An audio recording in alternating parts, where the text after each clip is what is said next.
कि बच्चियों ने आगे शिकायत करनी शुरू की, सर ये पीछा करता है। लड़के लड़कियां साथ ही बैठते थे। मैं लड़कियों को वापस कह रहा था कि सॉरी, हालांकि मैं पेरेंट्स को कह नहीं पाता, पर मैं कहना चाहता हूं कि आप सोच रहे होंगे कॉलेज जाके पढ़ेगा नहीं, विश्वास कीजिए हाँ वो सेम काम करेगा जो इसको कॉलेज में करने। तो ये मैं हमेशा कहता ही हूँ। मैं दिन इधर कोई दूसरे वाले रूम में कोई शाम का बेच लग रहा था, मैं दिन उसमें गया हुआ था, तो वहां मेरे को बच्चे बोले, अब वो पुराने टाबर हो गए, तो वो मेरे को जाते गए, अरे सर ये क्या कर दिया। मैं कई दिन से उस बेच में गया था, सर ये क्या कर दिया हमारे साथ, क्या हो गया। लड़कियों को अलग बिठाने लगे, लड़कियों को। तो कोई लड़कियों में से कोई बोला कि सर वो हमारे आगे आगे बिठाते हैं पर हम कभी लेट हो जाते हैं, तो फिर हमें तो सीट ढूंढने में भी अजीब सा हो जाता है। तो मैं लड़कियों को वापस कह रहा था कि सॉरी, ये हम पुरुषों पे धब्बा है कि हम अभी तक ऐसा समाज नहीं बना पाए जिसमें तुम्हें हम सेफ बिठा सके। ये हम सब लड़कों पे, हम सब पुरुष प्रजाति पे कलंक है कि हमने हमारे समाज को ऐसा बना लिया। अब तक हम ऐसा ही बिठाते थे, लड़के लड़कियां साथ ही बैठते थे। पिछले 2 साल में जब से आप जैसे छोटे छोटे टाबर आने शुरू हुए, जिनका उद्देश्य पढ़ाई कम है, मनोरंजन ही अधिक है, हमारा पूरा सिस्टम बिगड़ गया है। मैंने पहले कभी, मैं कोचिंग में पढ़ा हूं, यहीं पढ़ा हूं, है ना। 2000 और सारे टीचर, हम जितने टीचर आते हैं सारे के सारे यहीं दिलीप सर के स्टूडेंट है, सारे के सारे यहीं पढ़े हुए। मैं, विजय सर, आगे मैम आएंगे, नरेंद्र सर आएंगे, अभिषेक जी, विकास जी, शिवेंद्र जी, हम सारे के सारे स्टूडेंट है सर के यहाँ पर। मैंने कभी नहीं देखा था कि हम ऐसे कभी बैठा करते थे। नॉर्मली जो जहां बैठना चाहता वहां पर आके बैठ जाया करता। आपका दोस्त होते 2-4 तो उधर बैठ जाते, नई सीट मिली लड़की के पास मिली, लड़की के पास, लड़कियों को भी वहां मिल गई, तुम्हारा सब ठीक ही महसूस करते थे, ऐसा कभी हुआ ही नहीं। पिछले 2 साल में हमने देखना शुरू किया लोग सीटों के लिए लड़ लेते हैं। मैं तो बड़ा अचंभित था इस बात से कि सीट के लिए कैसे लड़ सकता है, ये कौन सी एसडीएम की सीट है। मैं यहां बैठा था और ये आके बैठ गया।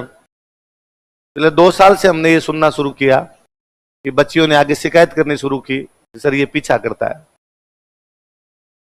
पहले हमें लगता था यार ये काम कॉलेज में होते हैं, स्कूलों में होते हैं। मैं अक्सर जब लोगों को कहता हूं, मैं हर बार हर पेरेंट्स को कहता हूं जो मेरे से मिलता है, कि अपने उन बच्चों के यहां एडमिशन मत करवाइए जो फर्स्ट ईयर सेकेंड ईयर में पढ़ते हैं। पेरेंट्स का होता है कि तो सर क्या करेगा ये, मैं बताऊं कॉलेज भेज दो इसको। सर कॉलेज जाके क्या करेगा। हालांकि मैं पेरेंट्स को कह नहीं पाता, पर मैं कहना चाहता हूं कि आप सोच रहे होंगे कॉलेज जाके पढ़ेगा नहीं, विश्वास कीजिए हाँ वो सेम काम करेगा जो इसको कॉलेज में करने है। उम्र वही है इसकी। आप पैसे दे सकते हैं, इसने भी इधर उधर सुना होगा 4 लोगों से कि पढ़ना है पढ़ना है पढ़ना है, इसलिए 10 एक दिन ये पढ़ भी लेगा।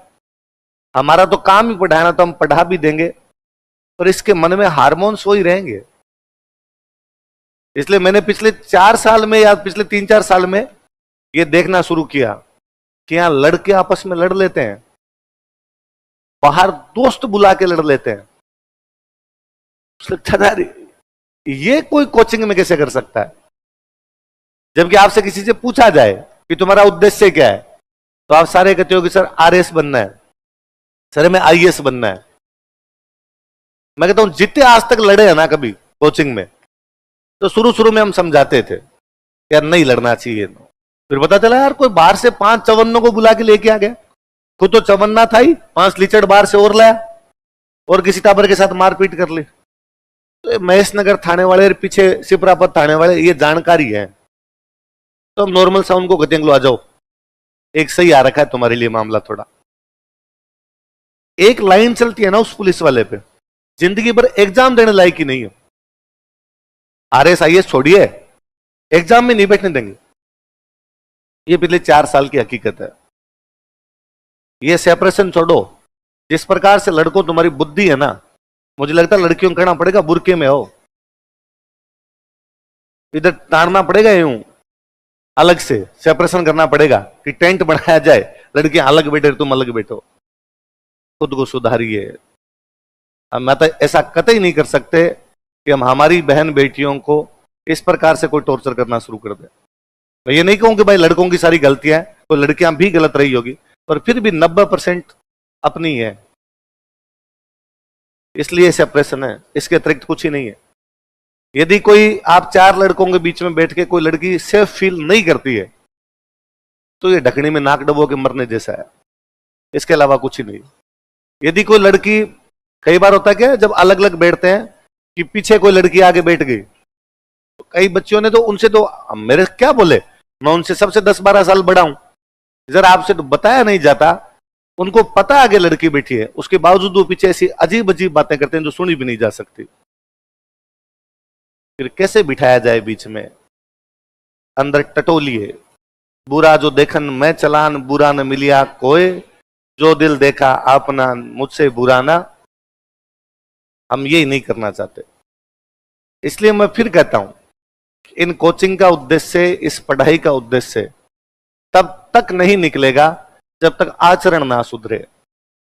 सुकरात का स्टेटमेंट है, ज्ञान वही है जो चरित्र में झलके। यदि ज्ञान प्राप्त किया और चरित्र में झलका नहीं, चरित्र में उतरा नहीं, उस ज्ञान की कोई वैल्यू नहीं है। पढ़े लिखे पशु बन के रह जाएंगे हम। इसलिए सुधारिए।